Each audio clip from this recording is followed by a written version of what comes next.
Marekani yaitaka serikali inayoongozwa na Rais Samia iliyopo madarakani kwa tiketi ya Chama cha Mapinduzi CCM kufanya maongezi na maridhiano na vyama vya upinzani haswa Chadema.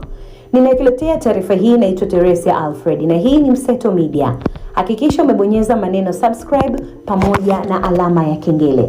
Hivi karibuni kupitia bunge la Seneti ya Marekani tuliona likienda kufanya mapitio ya uhusiano wa kidiplomasia kati ya taifa hilo la Marekani na Tanzania.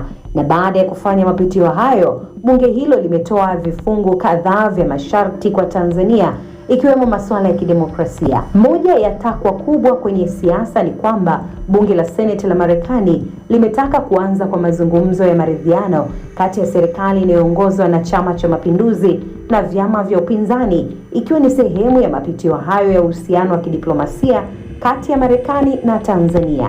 Sharti hilo limejumuishwa katika fasili B kifungu cha 4 ya kifungu cha 7 cha muswada wa mapitio ya uhusiano wa uwili kati ya nchi hizo mbili uliowasilishwa Juni 17 mwaka 2026.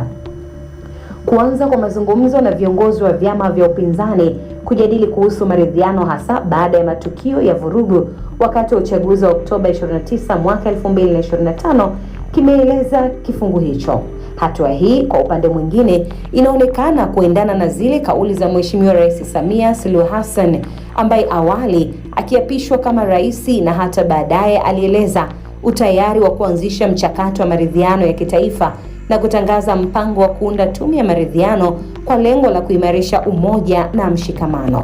Lakini vile wapo wanaosema hatua hii ya Marekani inaweza kupokewa vibaya na baadhi ya wanaharakati, wanasiasa na Watanzania kiasi fulani, ambao kabla, wakati na baada ya vurugu za Oktoba 29 mwaka 2025 wamekuwa wakipinga kufanyika kwa maridhiano ya aina yoyote hapa nchini, wakisema Mheshimiwa Rais Samia ameingia madarakani kwa kutumia vyombo vya ulinzi na usalama hata kufikia kuapishwa kwenye viwanja vya jeshi. Je, yapi maoni yako wewe? Tuandikie hapa chini, sisi tutasoma. Hii ni Mseto Media na mimi ni Teresia Alfred. Hakikisha umesubscribe, comment, like na kushare. Mseto Media, we connect everywhere.